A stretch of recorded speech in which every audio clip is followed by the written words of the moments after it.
Let's see. Let's see what we have. It's a brand new car.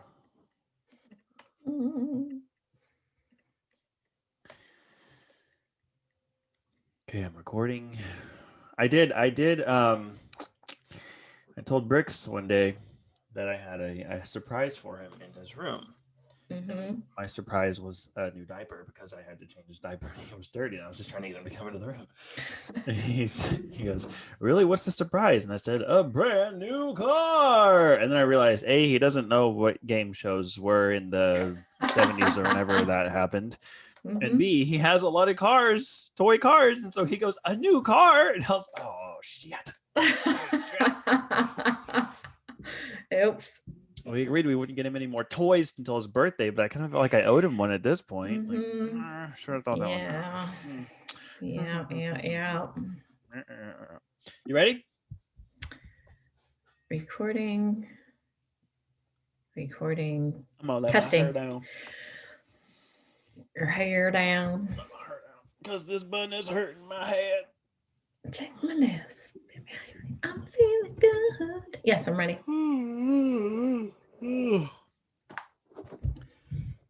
Welcome to the True North podcast, where two practicing light workers get together every week to continue an ongoing conversation about wholeness and healing for body and mind so that you can follow your true north back to your true self. I am Ryan. And we need to liven that up. I'm Abby. Welcome to the True North podcast. This is why we really do need to like make a meditation app because we both have such good like meditation voices. Yes, we do. I totally agree. What are we on? Episode 55. 55. Episode 55. Every time I go and I take my little template file and I copy it and I rename it episode whatever. Mm-hmm. I'm all like it's like I'm already thinking about episode 100. 100. It'll be here before we know it. It will. Yeah. And then we'll just do a replay of this conversation when it gets here. And just be like, "Told you so." Ha ha ha ha. Oh goodness, how are you? What's new? I am just chill, man. Yeah. I'm chill. Did I talk on the podcast about the unblocking of creative flow, or was that just on our tribe call, or just on between you we and talked me? About we did. We talked. Well, you did it through crying, like through your... Yeah, the crying. Oh, that's right, because it's called Abby and Ryan do crying. Oh yeah. Mm-hmm. So ever since then, it's still been flowing, man. Like just all the stuff that has needed to come out creatively and energetically and emotionally has just been coming out. So have you cried since? I was going to ask you the same question. Yes, I have. I've had like 2 good cries. And I even was thinking about something. I was like verbally processing with a friend, and I was like, I'm going to need to cry about this later. And then I realized that's such a 4 thing to say. Like, we don't think about things, we cry about them. Like that is our way of processing. Like, why you enter that space, and then when your body is doing the thing, that's when you have some material to sift through and figure out. But until you emote, like, there's nothing to work with. I look forward to that.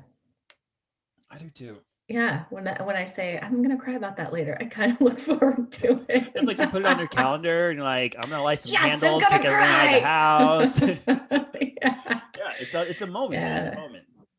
I've had some crying, but I haven't had one of those good, solid cries yet. I think I'm getting closer. So I feel like I'm sort of coming out on the other side of this fog.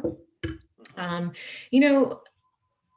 I say this all the time, that I just go through these cycles in my life where I just have these periods of just, I'm more introspective, I'm just darker, I don't talk as much, I don't produce as much content. And that's sort of what I feel like I've been in. And there's a variety of reasons I come in and out of that, but it still surprises me. I'm like, and I don't really know I'm fully in it until I'm out on the other side. And like, I get a message today from a friend that was like, "Yay, you're back." I'm like, "What? I'm back? Where did I go?" Yeah. And I'm like, I am back. Yeah. So I feel like I'm like sort of coming out of that fog I was in. And so I feel that there might be a good cry coming Just to All wrap that it to all up say. with a nice bow. Yeah, that Is that good, one of those a hard, good uncontrollable heaving uncontrollable. cry? I can't wait. I love how seen I feel just watching you get so giddy about a good cry. It's because it's just, there's something It's like a about it. vacation. It's like those Yeah. people who like as soon as they get back from a vacation, they start planning the next one and always have like the next one to look Yeah. forward to. That's how I am Right. with a good like I already know what the next Uh-huh. one's gonna be. Like I just had this memory pop up out of nowhere of a night that my dad and I were just laughing our asses off at this episode of Space Ghost Coast to Coast. And like some quotes and some scenes and some stuff and like the sound of him laughing and repeating a line under his breath that he thought was so funny was it just came flooding back and how we quoted it with each other for days and it was just the two of us. I don't know where the rest of my family was. We were just watching this thing and I was like, oh, there's a good cry in there about that. And then I went back and I found the episode and I watched it and I was Yeah. like, okay, it was fine, it's funny, but like it didn't do it for me, Not you that, know. So yeah, not the same. right. So it wasn't the episode that we were watching. It was the moment. And there's like Uh-huh. there's a time in my near future that I'm gonna need to like make space to like sit with it and until my body has the ability to release the thing that it's holding there because it put it on my radar for a reason. Mm-hmm. Yeah, absolutely. But there's always the next good cry. Mm-hmm. And mine needs to come because my word of the year for 2021 is release. So I'm going to Oh, need to release some tears at some point this it's year, gonna like be some such a good moment for tears. you. Like Yeah, I I don't want to build know. it up too much, but I'm like I I'm know. picturing I it being know. something that like you need to like journal afterwards and like take a day off and But see, then I'm you know attaching an outcome. I need to just yeah. let it be what it's going to be, whenever You're gonna it's going cry to and be like, no, be. no, no, this isn't the actual cry because I would be feeling more cry. Right. That still Nope, this isn't isn't the it. big one. This isn't the big one, everybody. False alarm. We're just weeping right now. Yeah, exactly. Exactly. Okay, But, I know you came to this with something that you actually well, wanted to talk about. that actually leads to a really good segue because Yes. crying is a coping mechanism on many levels. And I've always used crying kind of to cope with certain situations because just as it unblocks creative flow, as you said, it also unblocks that emotional um, flow that we just like when we don't process things and they get stuck in our bodies. And so I just, to me, it's one of those things where, again, coping seems to be on my radar. And so I just wanted to talk about coping today because I feel like obviously right now there are so many of us trying to cope with the stuff that's going on in our world, and some of us are doing it well and some of us are doing it not so well. And there Mm. is a difference. There are effective ways to cope and there are a lot of ineffective ways to cope. And um so I just kind of wanted to talk about that and unpack it a little bit and then ask you how you are coping and what does your coping look like if you're wanting to share. I Besides have stuff crying. to share. But first, like, do you have like a list? Do you have like a breakdown of what these coping mechanisms are that you're talking about? Like the good, the bad, the ugly, the Yeah, well, there's four categories, and like crying can fit into one of these categories. Like there's things Mhm. we do that could fit into one of these categories, but you're typically doing one of these four things, and two of them are effective and two of them are ineffective. Oh. Um, so what do you want to talk about first? The effective ones or the ineffective ones? Well, I've already got my little tablet ready. I'm Oh, about to wow. take notes. Like I'm in. I just turned on a This is good video that I paid money for, and I'm like watching the thing kind of mode right now because I can already tell this is gonna be good. Just lay it on me. just lay it on you. Okay, well, let's first talk about ineffective because this is what I'm seeing the most of, and I don't think people realize that it's even happening. But the first one is called over control. That's the first Mm. ineffective coping method, and basically what that means is just obsessively thinking about a situation that is out of your control in an attempt to try to control it. And so like a lot of fear, like really the only thing that comes out of this type of coping method is just it brings up a lot of fear. But what we do is like we go around in circles trying to fix this problem. And so we're just constantly thinking about it and ways to mitigate it and ways to maybe make it go away or make it different or make it better when we have absolutely no control, but we keep thinking that we do. Does that make sense? Yes. Are you listening? You, I'm writing down. Oh, I yes, said, that because makes this sense. That's makes why. sense. No, but so it's like you're not really controlling anything because there's nothing that you can control about the situation, but you just have this belief, this weird belief that's typically driven by fear that you can. And so you Right, obsess. It's like a dog chasing its tail, like it's never going to catch its tail. That's what over right. control is. And then you want to control it because that's how you feel safe. That, yes, There's a absolutely. bunch of uncertainty that which leads to unease and unpredictability, and the way that you feel like you're going to be okay is Hmm. directly tied to how well you think you can control the thing. Yeah. Because when we're thrown into uncertainty, the first thing that we do is go back to structures that we know, which is things that we can control, things that we understand, things that we value. And and your mind says, "Oh yeah, I know how to do this. I know how to deal with this." And so when we're thrown into that place where we have absolutely no idea, we don't want to be there. It throws our body into fight or flight. It's completely uncomfortable. And so what we know how to do is find something that we can control.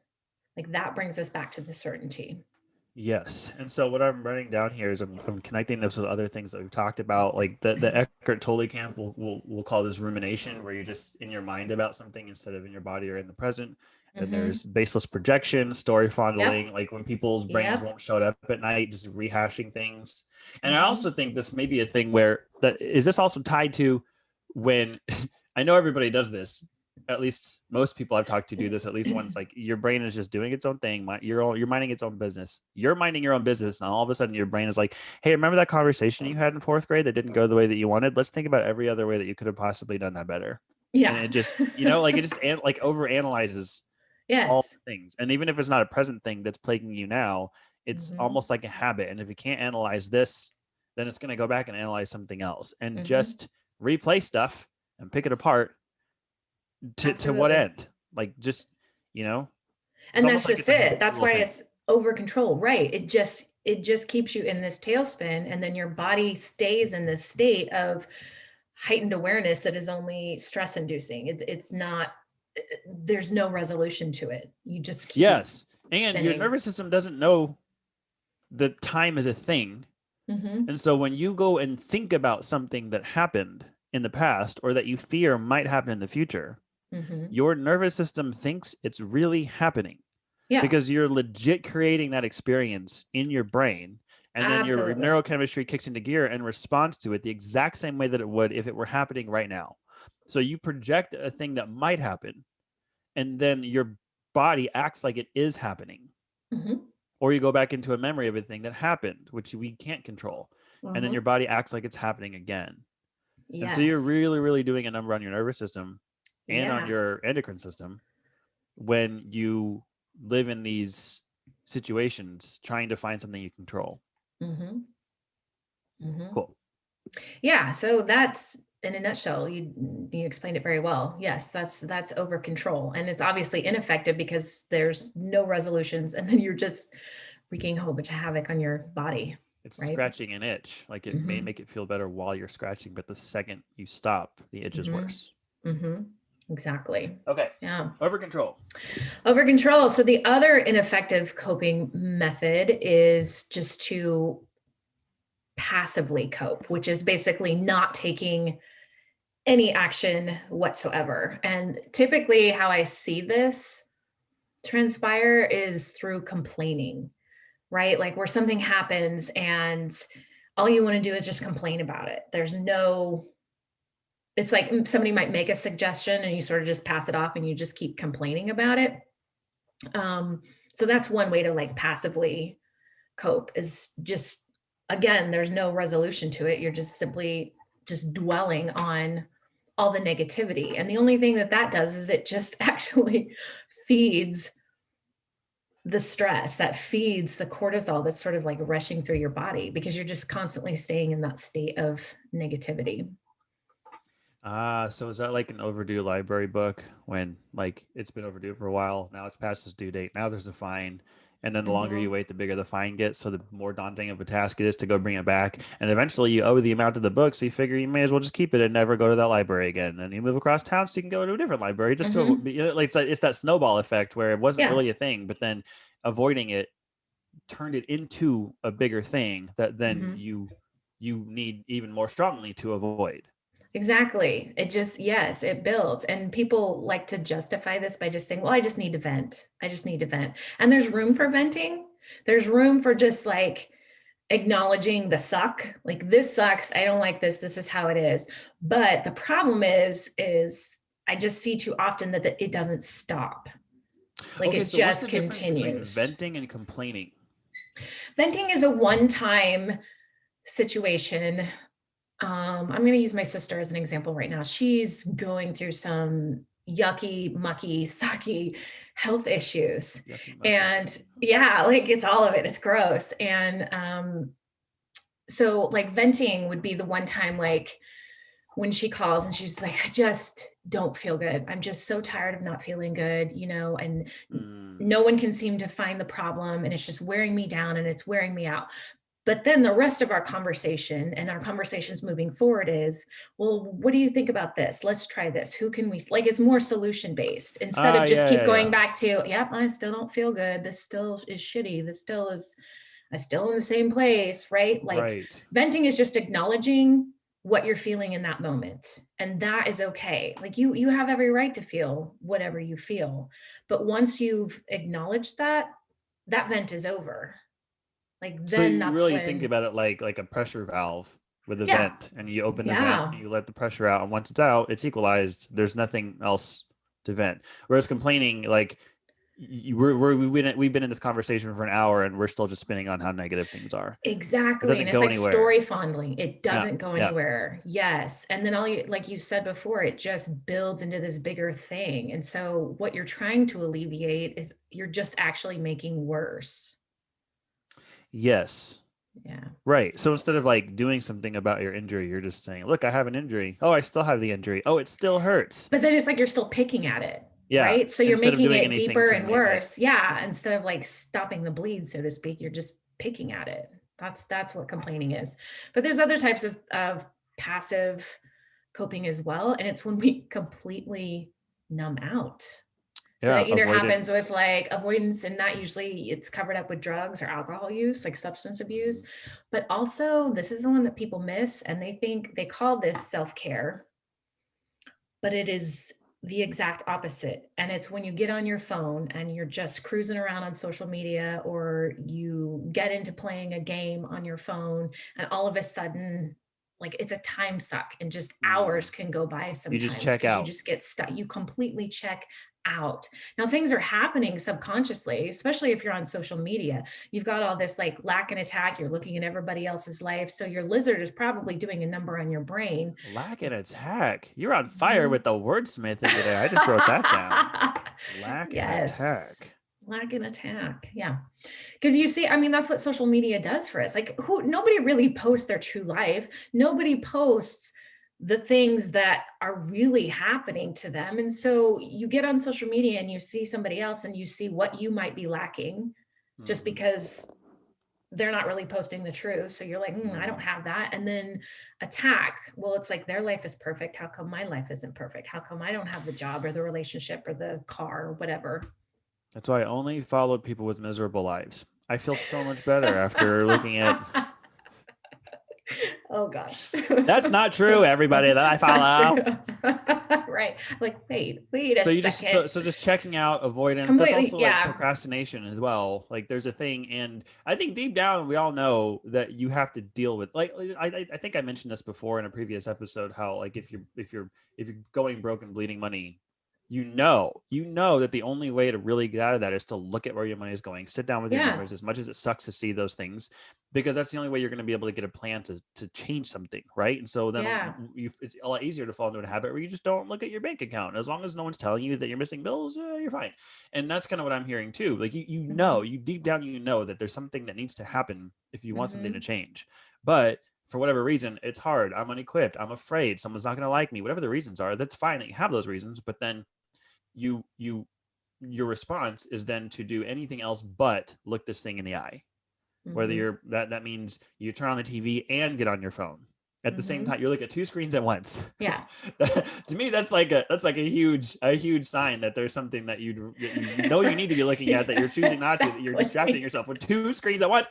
But then When you you're find watching a any other movie and thing to cruising look social at. media. Yeah. Yes, Mm-hmm. yeah.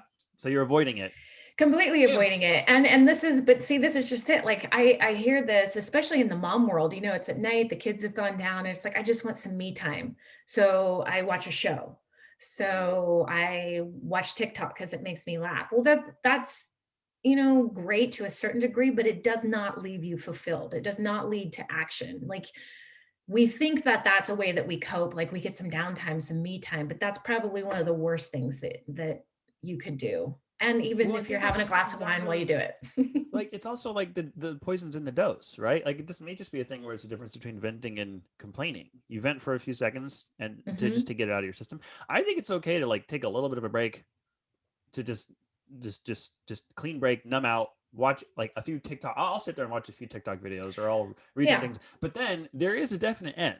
And once you've had your little mini vacation, then you go back to it. Like it's not Hmm. like if you're still doing the same thing after a couple of hours on your phone that you were doing when you decided you needed a break, your break is over. Now Hmm. you're at the point where you're avoiding.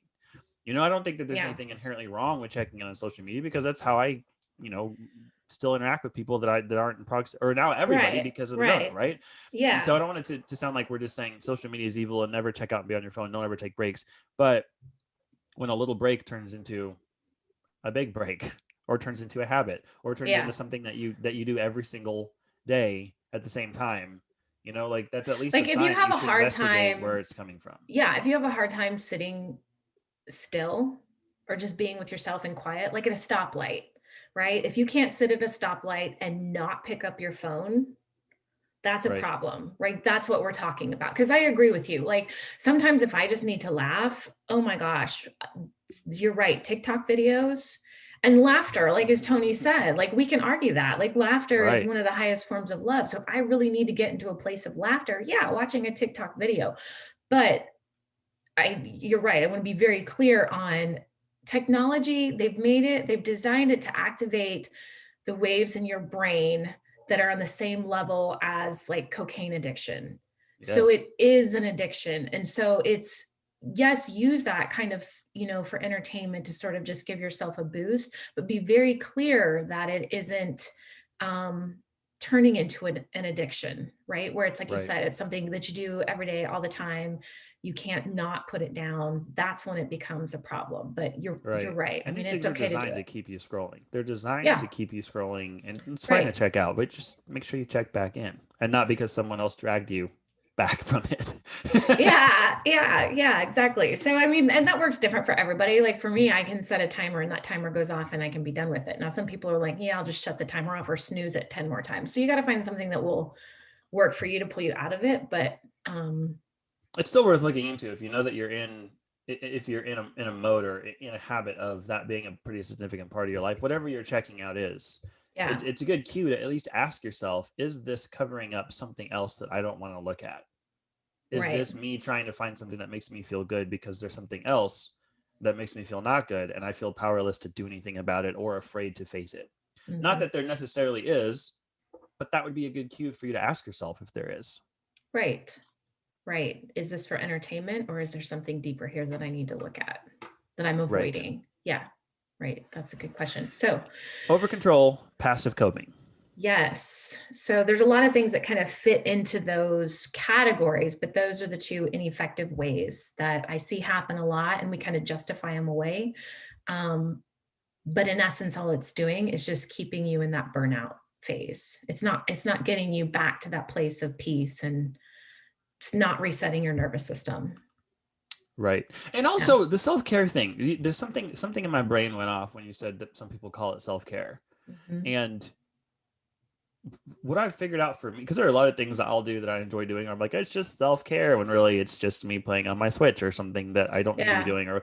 And so what I generally, my litmus test for myself is if there was if I had a friend who said, I just need someone to take care of me, is this something I would do to them and count it taking care of them? Would I stick Yeah. their phone in their face and say, here, watch TikTok for an hour? That'll make you feel better. No. What would I do for a friend who needs to be taken care of? Then those, like, I have, like, there's been times that my wife is just like, oh, I'm at the end of my rope, but I'm not at the end of my day. And then I just go start drawing a warm bath and making a little setting and just telling the kid that I have you for the rest of the night and mommy's taking a little personal vacation. That's me taking care of her, right? So then go and do that for yourself. It's self-care is still active. It's not slipping into passive thing where you realize that way more time has gone by than you thought. And so that's my little thing. Like if the answer is yes, if you think, oh yes, this is how I would take care of somebody who needs to be taken, well then by all means, go for it. But oftentimes the things I tell myself for self-care are really just, that's just, like you said, it's just me and finding an excuse to justify doing something that I want to do, which is usually avoiding something else that I don't want to do. Yeah. And I'm just saying, just be careful of that mind trap. Yes. You know, it might be self-care, but it might be. It might be, you know, that's you're right. It might be, but it might not. So there you go. This is us saying we're not making any claims about your life. Exactly. These are all just a bunch of little on-ramps to get you to pay attention and answer them for yourself. Pretty much. But I mean, that's what following yourself back to your true north really is being in the present moment. And so being in the present moment is questioning, like, why am I doing this? Why am I feeling the need to sit here on my phone? Do I really just want to laugh, or am I just trying to avoid something? Like that's what we're saying. And then we've said this like 1,000 times, but compassion is also a big part of it. Like, be mindful of what you're doing, pay attention to what you're doing, take stock of what you're doing, ask yourself if this is the best in your highest good and why you're doing this and what might be going on. Ask yourself all those questions, get curious, but then you're not allowed to judge yourself for what the answer is. Like I even like yesterday, I had to hack my own brain to get me off of my own procrastination train. Because I was letting a lot of things slip and I was noticing that things were slipping, but then a lot of things had slipped. So like pick it all back up was an overwhelming task. So what did I do? I would check out and avoid everything else. And I was in that, yesterday I was in that mode. And then I had to hack myself and be like, okay, well, what is the easiest victory I can get? And I had gone several days without shaving and my facial hair does not look good when it's in this double phase to try to keep it clean shaven. So I went and shaved. Really easy. Just a little tiny dopamine shot. And then I had one thing off the list and then I had a little bit of momentum and I was able to take that momentum and just shore up all of the different things that I had let slip, you know, and then I was on fire. And I had to kind of like trick myself into that reversal. And I found myself in a place where I was like, I can either judge myself for having let all these things slide and just being wired in such a way that I need to play tricks on myself just to get shit done and be a grown up. Or I can be grateful for the fact that I paid attention to myself well enough to know what my little things are.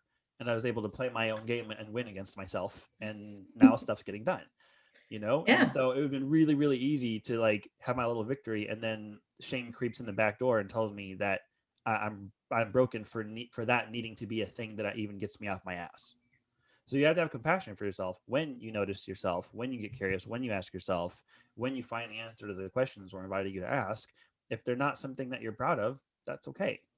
That doesn't mean that there's something wrong with you or that you're broken or that you need to be fixed. It's just information. Your compassion sounds like practice. You've been practicing because it's hard to get to that place. You have to love yourself to have compassion for yourself. Yes. So I'm just wanting to validate that for you. You've been practicing. Yeah. I'm glad that it's evident because it has been a practice. I've been very, very actively coaching myself into compassion. So that, and like you said, it won't be other voices in there. It won't be perfect every time. I mean, there's still going to be shame and stuff that creeps through, but just the fact that you were able to have a day where you could do that. And I like how you said, I hacked my brain. That's awesome. I had a friend tell me recently, don't hack your nervous system, partner with it. She's one of those like really smart ones, but I was whatever the words, like I took what I know about myself and used it to produce an outcome I desired. But then, actually, no, that was going to get off track. Positive, but not positive. The two coping mechanisms that actually work effective. Yes. I'm about to say a word that's going to make everybody cringe. Oh, no. Robert Pattinson. Space. No? Okay. Robert Pattinson? Who is that? Is he the actor that's like Well, he's right now. He's the in that actor that's going to movie. be in a. Yes, he's that actor that's in that movie. He's the vampire from Yeah, Twilight. thank you. Yeah. Dated Kristen Stewart for a while. Yeah, okay. Sorry, you said cringeworthy. I just said the person that popped in my head. That is so not Sorry. it. Now we can never have him on our podcast. Okay, what's the word that you are going to say? That will make everybody cringe. Are you ready? Probably. Surrender. Surrender. Everyone's like, oh, surrender. Because here's the thing about surrender. I think everybody gets it wrong. I think what people think when I say the word surrender, and you can see it by the look on their face, is they're like, you want me to just throw my hands up and give up. Like that's what it's like, thrown in the towel, putting up the white flag. That is not stop surrender. Trying, stop caring. Yes. Hear me say this right now. Because of what that is not surrender. Surrender is, it's the paradox of control, but surrender is still about control. And that's the piece that gets missed. It's not, all of a sudden just being the victim, but it's control within the boundaries of like your own personal influence, everything that you can control. So whereas over control is just spinning out on things that aren't even within your reach, surrender is really about saying, okay, I cannot control XYZ over here. So I'm just going to let that be, let it go, not attach an outcome to it because I can't change it. But I can change this over here. I can change my perception. I can change my thoughts. I can change how I show up with it. And there might be some real solutions, to whatever the challenge is, but that's what surrender is. It's just basically letting go of that over control and shifting your focus over to what you can. Okay. So when I hear you say that, what I'm picturing as my brain scrambles to turn this into a tangible thing that makes sense, I'm picturing a car wreck. Like you're driving along, you're following all the rules, you're doing your defensive driving, and then somebody else who's not hits you, and you both get a car wreck. You both have car damage. Neither one of your cars are driving, and now you're stuck and you're holding up traffic, and that's what happened. So surrender in that case wouldn't be to be like, oh well, this is what happened, I'm just going to sit here and nothing matters. Because there are things you can control. You can go check and make sure they're okay, make sure the people in your car are okay, make sure you're okay, swap insurance information, take pictures, whatever. Like there are things you can do, but you can't change the fact that you just got T-boned by another car. You can be angry about it. You can be frustrated about it. You can get out of your car and yell at them for how they weren't paying attention and now we're here. But none of that's going to change the fact that you're still dealing with a car wreck. So if you find yourself in that situation, you can what you're saying don't do is don't just sit there and complain about the fact that the wreck happened. That doesn't do anything for anyone at all. Like you can maybe vent about it to someone later just because it does suck. But to spend time railing against the fact that this is what is, to spend your time comparing what is to what you think should be and getting upset about that difference is not anyone's highest good. But then to say, okay, what can I do? What are the steps? What's within my control? How do we move forward? How do we build the next page of this book, knowing that this is what is inked onto this one? That involves a certain level of surrender because you have to surrender to the fact that the car wreck happened. Right. Is that kind of what the dichotomy you're painting? Yeah. But even also to, that's the event that happened. And I like how you described, like, you can still do something, get out of the car, see who needs help. But at the same time, surrender is also not allowing yourself to get caught up in your mind. Like, this is just set me back. I'm now going to be late for work. How am I going to have the money to pay for this? What if his insurance doesn't cover it? What if he doesn't have insurance? And you start doing this negative, like, spin out, right?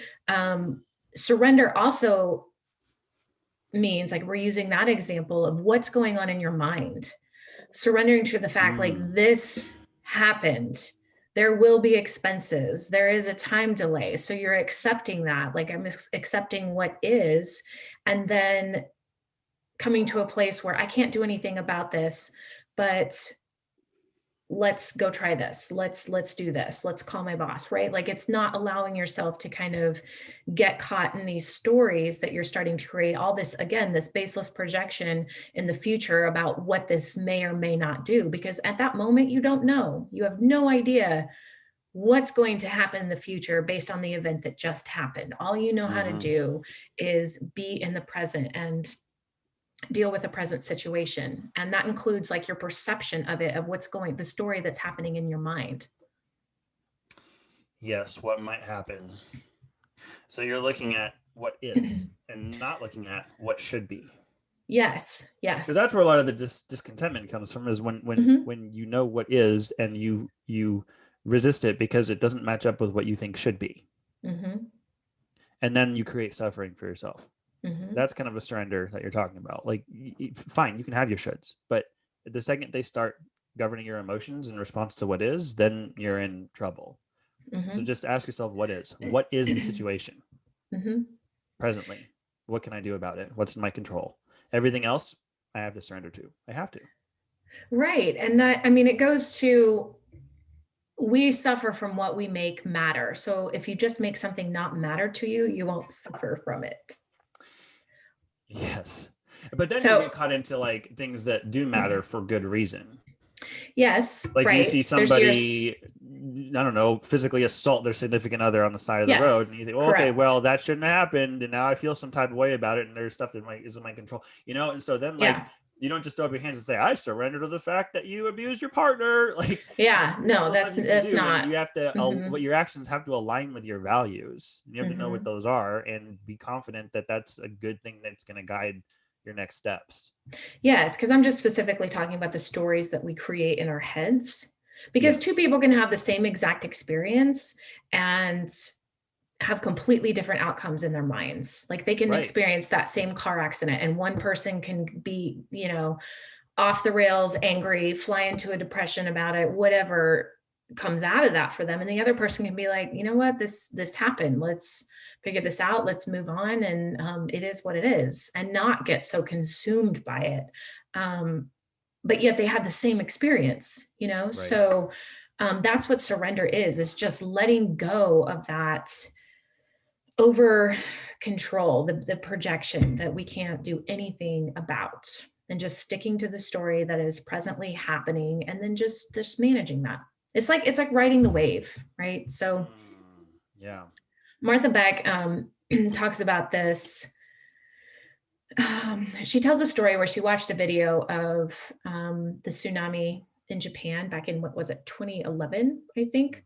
And there's a incredibly heartbreaking story about where people see the wave coming back in, and so they're running back to buildings, right? Because in their mind, like the structure, they know, like, okay, if we just get higher, then we'll be safe.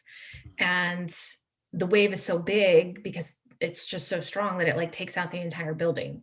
And sometimes, like when we go through these major changes, like even the structures and systems that we know no longer exist because this change is so big, right? So even bigger than a car accident. Let's just talk about what's happened with you. I mean, everyone can think of their own personal experience of what the coronavirus has done to them and their lifestyle and to their family. That has probably been a major, major change for almost everyone on many levels. And so what we used to know as safe, the things that we used to be able to control, in many cases don't exist anymore. Right. And so surrender, in a sense, is a little bit more difficult to like understand in that case, because surrender is just coming back to what you know, right? In many ways. But if that stuff no longer exists, what do you do then? How do you surrender? And this is where I like the analogy of riding the wave. Like, okay, nothing else exists, but you know that you can ride the wave. If you can go with the flow and you can bring that control back into yourself and relying on yourself and your perceptions and the stories you tell yourself, and um, the things that you can put into place that are resolutions for you or your family, then that's what surrender looks like. It's just kind of like Yeah. riding that wave. Yeah. You're the parallel that's parallel that's being drawn in my head right now while you're saying that is that when you're surrendering, you're surrendering to the things outside of yourself. Like we're talking about control, right? And when Mhm. you're in a posture of surrender, the only thing you're trying to control is yourself, and you have surrendered to the idea or the notion that you can control other people, circumstances, situations. Whereas if you go back to the over control, when people are sitting there ruminating or they're telling themselves stories, what are they doing? They're looking at situations, they're looking at people, they're looking at circumstances, Mhm. everything that's external, and saying, Mhm. how can I control this? How could I have controlled it? How should I have controlled it? What can I do to control it in the future? Right. And so you're just bringing the sense of control back home. And that's an interesting thing where one thing I've noticed is that the more somebody tries to control other people, the more it's evident that they're compensating for their inability to control themselves. When you can control yourself, when you have self governance, nowhere in you is the need to try to exert that on somebody else. You have Mhm. nothing to prove, you have nothing to compensate for.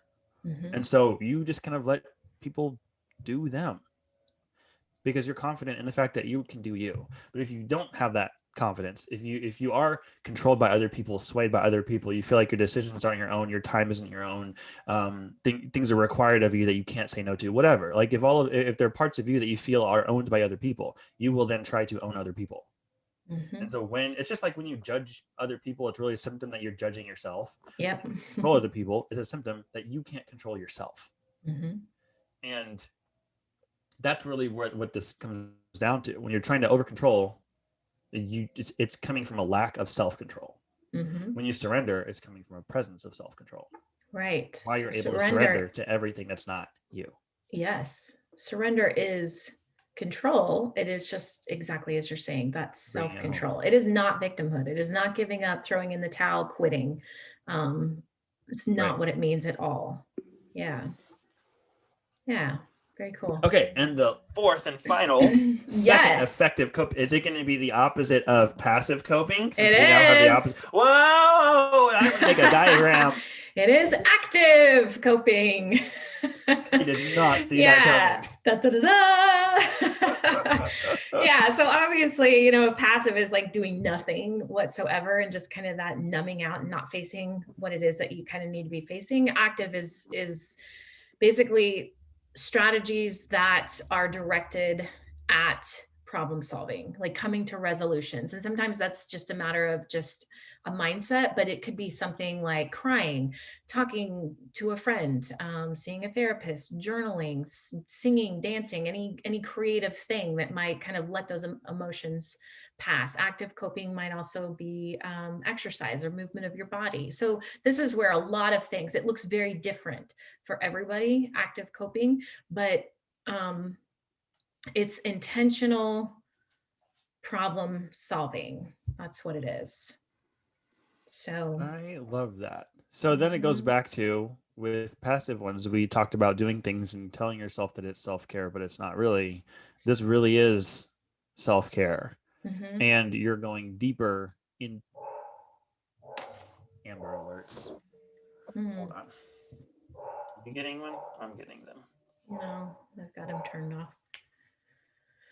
It Um, stopped my recording. It stopped my recording. Hold on. Can you say testing really quickly and make sure I can still hear you? testing one, Oh, two. I can't hear you. It switched to my Bluetooth earbuds. This is Uh, stupid.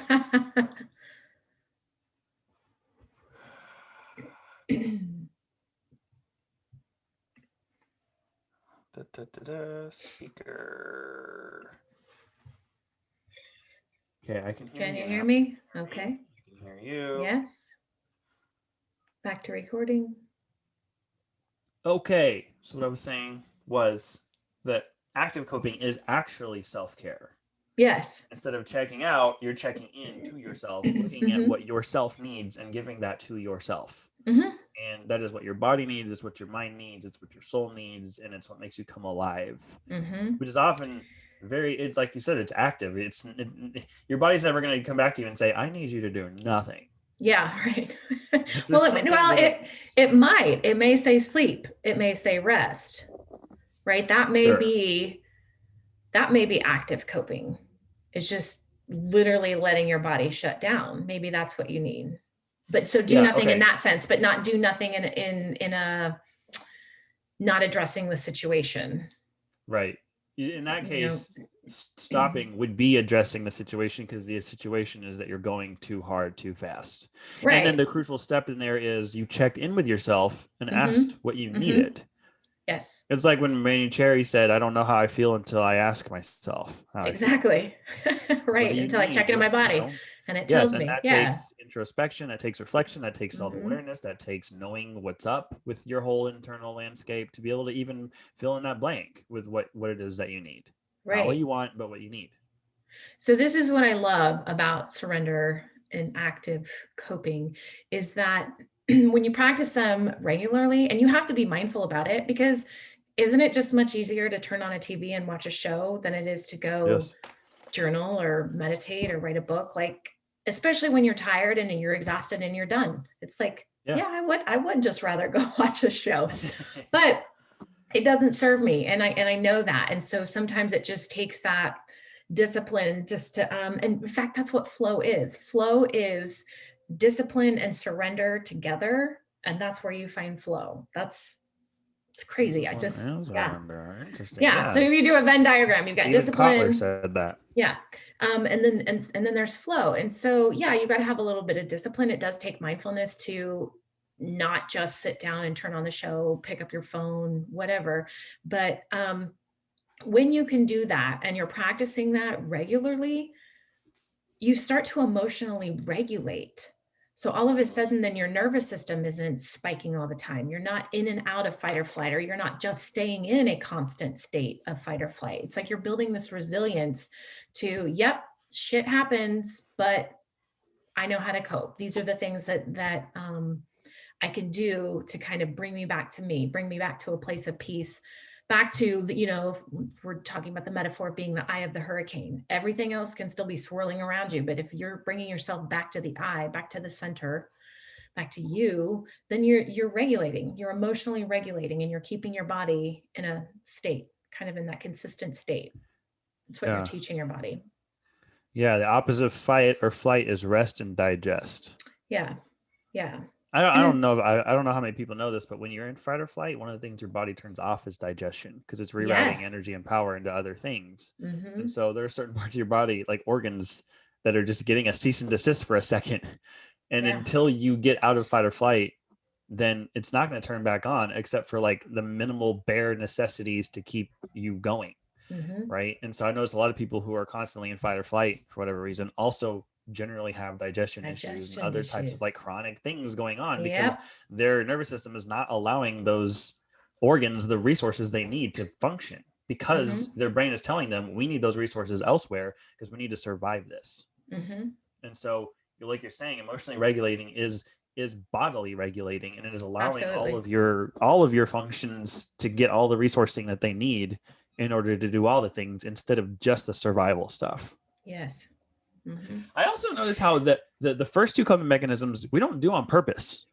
No, Normally, we're it's just kind of it's like a dream. You don't ever remember the beginning of the dream. You just all of a sudden mm-hmm. realize that you've been in it for a while, right? And it's kind Mm-hmm. of like that. Like I don't remember opening TikTok. I just remember saying, "Oh, how long have I been looking at TikTok?" Right. you know, Exactly. Yes. and but then like things like surrendering and active coping, you don't do on accident. You don't Mm-hmm. ever you have to do them on purpose or they won't happen. And so Yeah. that's a good telltale sign, is the things that you're doing, are you thinking about them before you're doing them? Mm-hmm. Are you being intentional? Are you deciding to do them? Or are they just kind of doing themselves and you're just kind of watching your body do what it does? Mm-hmm. That's a good telltale sign right there. Yeah. You have the option to decide if you're going to keep doing it or not, but then at that point, at least you're deciding something. Yes, and this is exactly why I wanted to talk about this, is because this is what I'm seeing is so many people not even realizing that they're ineffectively coping, because it's sort of just how we're naturally hardwired.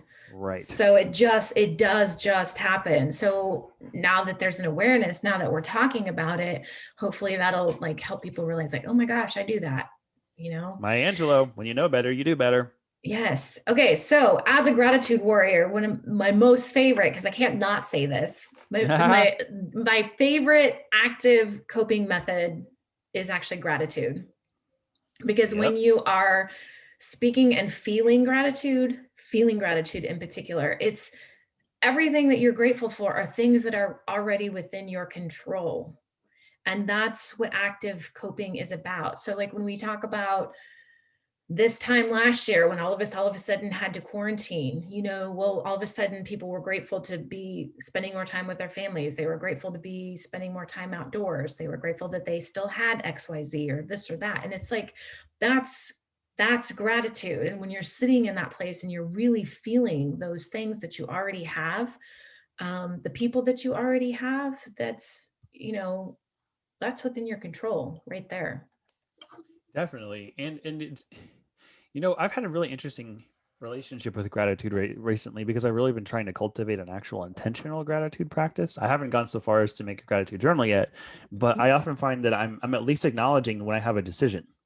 I have a friend who had who's had a medical condition for a very long time, and over the last several, like maybe more than a year, has been really doing some active things to try to get it to work itself out, and is finally starting to see some progress. And they were telling me last week that I can either be really upset that it took this long or be really grateful that I got where I got. Mm-hmm. And of course, they're going to choose gratitude. Not that, we still have to hold space for if you do feel some type of way about the fact that it took that long, you need to give those emotions Acknowledge it. expression, or else they're going to fester and then it's going to be, it's going to get worse for you. But Mm-hmm. when you are living in gratitude for things like that, you develop an emotional resilience against the things that you would get all worked up about. Like Mm-hmm. we had that snow thing sweep through Texas, and the power grid failed, and people were in 36-degree houses without power and without fireplaces, and it was awful. And then when the power turned back on, you bet your ass people were a lot more grateful for electricity than they were beforehand. And a lot of these people are still like, I'm still glad that we have power. Like it's still continuing into, where I don't know how long ago it was. Was it just a week ago or 2 weeks ago? We're a little bit far removed from Yeah. it. Mm-hmm. And people are still telling me, I'm just so glad I have power. And it makes sense. Right. But Right. then think about that. Like, it sounds kind of silly to just run around being grateful for things that we've taken for granted. And that's like not sustainable to stay there all the time. But when you are so grateful that you have that power and that does kind of live with you throughout your day, you probably find that other things that would get to you don't get to you as much. Mm-hmm. Like it's a little bit of a buffer between you and letting other things take control of your emotions and take you into a place that no one needs to go. And then when Mm-hmm. it's not just power, it's everything. It's you just kind of like coat your experience in gratitude for all the things. Mm-hmm. And then that becomes the choice that you decide to make more immediately. And there's so many times where you look at a thing and you look at what it is and you think, okay, I could be upset about this side of it, or I could be grateful for that side of it. Maybe I'm Mm-hmm. going to be both for a while, but the gratitude is the thing that's going to last. And then when Mm-hmm. that becomes a habit, it's really hard. It's actually hard to get upset about. It takes something really shitty to get you upset. Like your threshold. It's like pain tolerance, like emotional pain tolerance, and it takes Mm-hmm. something that hurts a lot in order to get you to actually feel it, because you're just operating in that place where you're just living in that I'm just circling and repeating myself at this point. So, well, you said a couple of things that are so gratitude wards off hedonic adaptation because like Mm, what I mean by that is like we're just so used to having power, we just take it for granted, right? yes. And so that's hedonic adaptation. Like you no longer realize like it could just be taken from you, right? And you just count on it. And so when you're in gratitude, when you find gratitude and you're constantly practicing that, it keeps things like fresh and new. And that's why it's important not to be grateful for the same things all the time and to be grateful for Mm-hmm. very specific things, because it's Mm, constantly challenging your brain to keep you from taking things and people for granted. It's constantly being grateful for somebody and not just I'm grateful for my sister. It has to be very specific things that she's done in that particular moment that I'm grateful for. But then if I'm constantly doing that, then I never take her for granted. Right. And that's right. why couples who constantly feel gratitude for each other have happier, healthier relationships, because they aren't taking each other for granted, because Mm. it's warding off that hedonic adaptation that it's just going to be there. Right. And that the other Words person off just hedonic knows. adaptation. Yeah.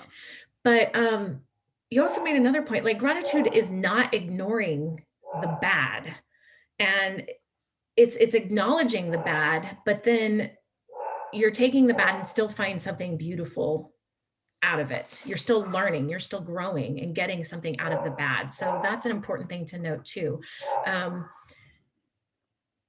So the difference in these two coping mechanisms is, if you really look at it and you were break them down, like the effective ones, surrender and active coping, are both present moment awareness type of activities. Yeah, you got to be here. You have to be here. And that's all about being in your true north. Oh, and the other two really are about avoiding here. It's either in the past, you're living in the past, you're sitting in the past, present, or you're sitting, or you're going nowhere by checking out. Or you're doing baseless projection into the future too. Yeah. You know, like you're sitting in the future, you're sitting in the past. Yeah. Yeah. So to just sum it, just be present. Being present, being here. Yeah, that Lissa Rankin wrote 2 articles, between which there are like 21 new age beliefs that we need to check ourselves if we're going to be social justice advocates. And the very first one she said in the list was "be here now." Yes. I still want to go through those because we got to talk about it's a good that. counterbalance. But now, like whenever I hear someone say "be present," I'm like, oh, I got to run it through my, is it? Because that's the thing. Like we talk about be active and go do something where it's drawing, painting, dancing, working out, whatever. But then you also have people who use drawing, painting, dancing, working out especially, as a way to avoid a thing that they don't want to deal with. Right? Like, yeah, like I used to do CrossFit with people who would talk about how they loved CrossFit because while they were working out, they didn't have to worry about the problems. And they went multiple times a day. And it was like, it was their escape. And I'm like, okay, I'm all about like a little bit of an escape because it's like an hour long and you got to go back to it. But over months, I could see that their problems weren't really getting worked on because they were just trying to make it to the next workout. And I'm like, oh, okay, so this is something that's like inherently good for your body and good for your nerves and good for all the things, and it's supposed to be helping you, but you are then using it to avoid. And so because it's not leading to so the resolution. No, it's like the complaining version versus the venting version. Yeah. And so we're putting specifics in here and we're putting tangibles into these buckets, but what's more important is the actual bucket, is that you're actively doing something that helps you return to wholeness and bring your sense of control back home, whatever that looks like for you. Why it has to be present moment, because if you're using it in that example where someone's working out to avoid, then you're basically, that is baseless projection. You're worrying about something in the future. You're not dealing with it. You're not controlling it, handling it. And so that is why that's such a key component. When you are effectively coping, you are in the present moment. That looks like, yes, you are with it. That looks like working towards problem solving. Either a mental problem solved, like a story, a perception you're telling yourself, or an actual problem solved to something that's taking place. Right. And so the key things are you letting go of the things you can't control? Are you moving towards the things that you're afraid of and that hurt with the intention of moving through it? Or are you moving away from those things? Whatever that looks like tangibly for you, those are kind of the underlying questions to ask yourself to figure out if you're moving the direction that's in your highest good or not. And ultimately, you are your own user's manual. You really have to ask these questions to yourself and then trust yourself to give you the right answer. And that's sometimes the hardest and scariest thing to do, is trust yourself. You know, I learned through that 4-part series that we did just how important feedback is to me, feedback from other people. And it's good for me because I grew up with a lot of blind spots, and if I didn't have people point them out, I may still have them today. Right. But what I learned was that if someone gave me a critique or a constructive feedback or constructive criticism or something like that, I would either just say, okay, I trust you. You're probably right. I believe you. Or I would say, no, you're wrong. I don't believe you. And here's all the information that you're missing that if you had, you wouldn't have such a low view of me. Right. Both of those are founded in ego, because me just laying down and taking it without scrutinizing it is a fear of confrontation and not wanting to offend the other person, which is self-preservation. And the other one is ego saying, no, I don't want to believe this about myself. I don't want to hear this about myself. This isn't something I want to entertain. So I'm just going to push back because it hurts. So saying, yes, I agree, and saying, no, I don't, for me, we're both coming from a place that's not my best. So then what is the other option? Well, the other option is acknowledge that I may have the blind spot, but don't just blindly trust them when they tell me what's there. look in the blind spot myself, use my own lens, my own filter, my own identity, my own understanding of who and what I am to evaluate for myself what it is that I see there. Your own measuring You stick. are your own measuring stick. Yes. And so that sometimes that may produce, oh shit, you're right. I didn't know that. I'll do better. Or sometimes it may produce, no, I think you really have a skewed version of what you're looking at. And it's going to differ between the person, between what they're looking at, between who I am. But the important thing is that I am moving into a place where I now am embodying the truth that I am the answer to my own questions. I am my own measuring stick. And I still welcome feedback. But I am neither going to instantly agree nor instantly disagree, but rather evaluate according to my own understanding of who and what I am. Yeah. And trusting that I can actually know myself that well is fucking hard and scary. Trusting that if I go inward and that produces an answer, to just tell the world, well, this is my answer. If we agree, that's just because you and I both arrived in the same place. If we don't, that's because we're different. But my answer doesn't depend on your feedback. It's like we're both standing side by side, comparing notes at a thing that we're both looking at. Trusting yourself also requires you to love yourself. And it requires you to be curious about yourself enough to want to learn about yourself. Yeah. Absolutely. And then you do that with compassion and not judgment. And some beautiful stuff can happen, but shit, that's scary. It is, and it's hard. It's hard, but that's why we get to practice, and that's why we're allowed to fail, because we get many chances to do it over and over and over. The point is to keep doing it, keep practicing. Yeah. And just bring it home. Sense of control, bring it home. Fears, bring them home. What are you grateful for? Oh, today I am grateful for my son. It is National Son's Day. I did not know that. And I have got to say, when I found out that I was going to have a boy, I panicked. Panicked. How did you cope with that?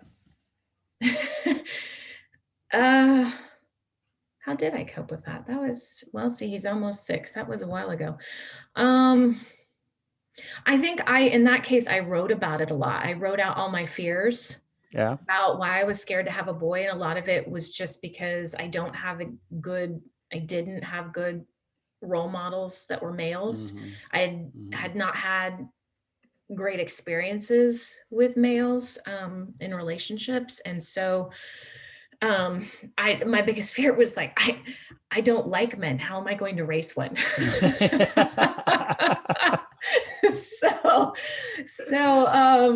Yeah, I'm grateful for him, because he picked me. He knew all that and he picked me. He still picked me to be his mama. And he's teaching me how to raise a man, but in turn, then that's doing a lot of healing for me. Sure. And kind of going back to talking about coping, like raising him is, I feel like I'm being a part of the solution than just complaining about it, right? Just complaining about men. Well, now I have to raise one. So that means I have to be a really good reason to learn how to love them and do that healing. Exactly. So I'm just absolutely grateful that he chose me. So that's so huge. That's such a beautiful way to think of it. Yeah. How about you? I am not grateful for something nearly as heartfelt and meaningful today, but it's a weirdly big step for me. I am grateful for a little bin on my dresser that I'm calling my rewearables bin. Okay. And here's the story there.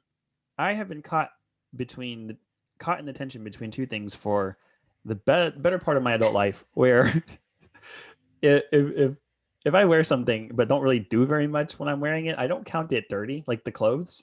I'm not ready to just like throw them in the hamper and put them through the wash and everything. If I can just wear them again. But I also don't like just going all the way back and re-hanging them up or refolding and like restocking them, because that just seems like a lot.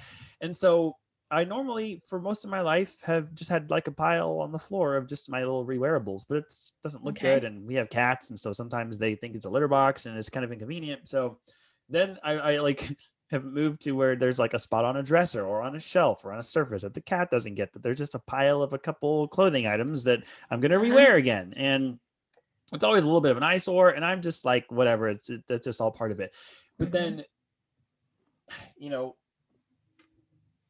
over the last couple of years, I think I've made a lot of really great strides in owning my dwelling place and taking responsibility for not just maintaining but cultivating a space that I like and that I feel like I put work into. And part of that is kind of problem solving things like this. And so I got a little bin, and there's that podcast called The Rewatchables, and so I took their logo and I went into Photoshop and changed it to The Rewearables, and I printed off the stuff on there. And so now I'll actually fold up my clothes when I take them off, and they don't go to the hamper, but they don't go to the closet, and I just put them in there, and it looks like a nice little, like a little thing you would see in like a clothing store rack. Like it's all organized and it's neat looking, and it's my little Rewearables bin. And what it represents to me and why I'm so grateful for it is that generally when something's just blah, like it's just kind of a way of life, but it's not the best, I don't really have a history of evaluating and asking if there's a better way to do it. I don't really have a history of being like, is there a better way? And a lot of times I just kind of like let things just be a mess. And I maybe it's because I'm 35. I don't know what it is, but I'm moving to a place where I want to kind of design my space a little bit more intentionally and solve some problems and ask myself if this is the best way for things to be. And I did that. And the result was I have the Rewearables bin on my dresser, and it's functional and it solves a problem and it's nice to look at. And it's, I don't know, to me, it's a little sign of growth as I continue to move towards a posture of taking more ownership of my space and my decisions and you know, my ability to design what my life looks like a little bit. So I want to point something out, because on the surface that sounds like maybe not something all that meaningful. It's been, you're starting to do your clothes, but I also want to point out, like, your outer world reflects your inner world. And so when we do things to beautify and clean up our outer world, that makes a shift in our inner world. And so, like, what I hear you saying is it's not just the bin, but you have completely shifted something for you internally just by cleaning up your outer space. You know what? Yeah, like that's a piece in a larger puzzle that just clicked into place for me, because it was an internal shift that made me want my life to be something different, that made me ask myself how I can, that led to me doing something like a little bin. But then I also, even the example I gave about how I was kind of like letting my responsibilities and my commitments kind of like fall into disarray started with me just shaving, just doing one little bodily me self-care thing. Like the thing that really sparks the big changes in my environment and in my life and my decisions all start with a little tiny change in how well I'm taking care of myself. Yeah. And now the me taking care of my interiors has then been once again reflected in the form of me taking care of this little space and making it just not a sloppy mess anymore. Thank you for that. I don't know that I would have made that connection, but that feels like an epiphany. That's fun. Yeah. I like it. I like it a lot. We did another episode. Yes, we did. All right. Well, I don't know why. Like, we do episode every week. Oh, we did it again. Whoa, the thing that we told everybody we were going to do. Yay. It was on the calendar. Until next time, everybody. Thank you for loving me. Thank you for being there. Bye. Oh, man. Oh, my goodness.